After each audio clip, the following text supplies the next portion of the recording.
تو؟ احتمالا دلت برام تنگ شده بود. واسه همین اومدم ببینمت. سورپرایز.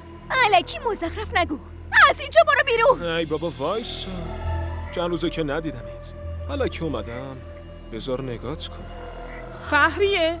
کیه پشت در؟ کسی نیست زن داداش. بچه همسایه است. ببین بهتره همین الان از اینجا بری بیرون وگرنه جیغ میزنم همه رو خبردار میکنم. ساکت. داری من از چی میترسونی هن؟ تو خوشگلی و به دلم نشستی وگرنه دخترایی مثل تو رو خب میدونی من چی؟ دخترایی مثل منو چی؟ بالا رو بگو وگرنه با خودم میبرمت.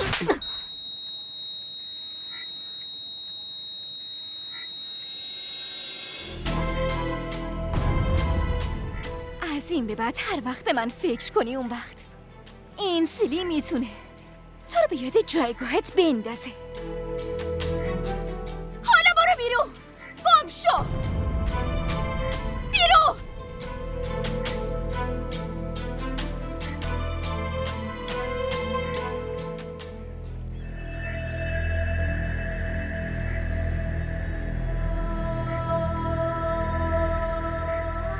تو اشتباه بزرگی کردی. از امروز روزای بدت شروع میشه. داداش بلال لطفاً. بهت گفتم از اینجا برو. نمیخوام چیزی بشنوم.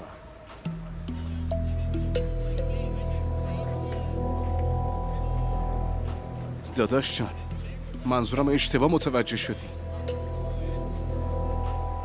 من نه نیت بدی دارم و نه تصمیم من اشتباهه. من که فقط میخوام با خواهرتون ازدواج کنم. من اونو خیلی دوست دارم. باور کنی نیتم خیره. اون با یکی دیگه ازدواج میکنه. 2 روز دیگه عقدشه. ولی شما چطور میتونین همچین کاری کنین؟ اونم بدون رضایت و خوشحالیش. آخه چطور ممکنه؟ این که من چی کار کنم یا نکنم و اینو خیلی خوب میدونم و برای تو بهترینه که از فهریه دور بشی. ببینین داداش بلال، من خیلی خواهرتون رو خوشبخت میکنم. خیلی خوشبخت.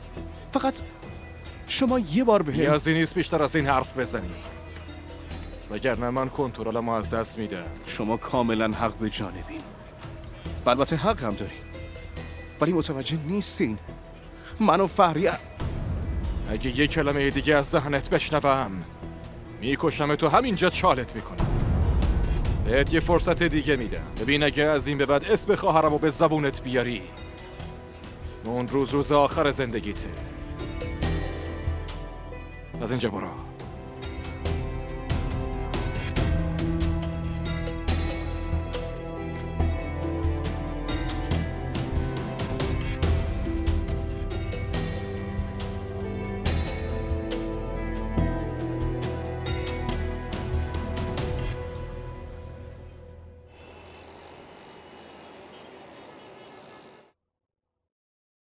بلال با یکی از دوستاش ازدواجتو تعیین کرده. وقتی شما همه تصمیماتون رو گرفتی پس چرا الان اومدین و الکی به من میگین؟ زن داداش اگه میخواستین منو بکشین یه گلوله بهم شلیک میکردین حداقل کمتر اذیت میشدم. اینجوری برام تصمیم نگیرین که با کی ازدواج کنم زن داداش.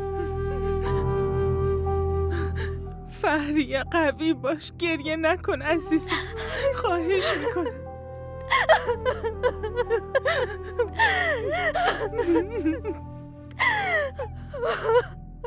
داداش چرا این کارو میکنه زن داداش؟ قوی نباشی اون وقت میخوای چطوری تحمل کنی؟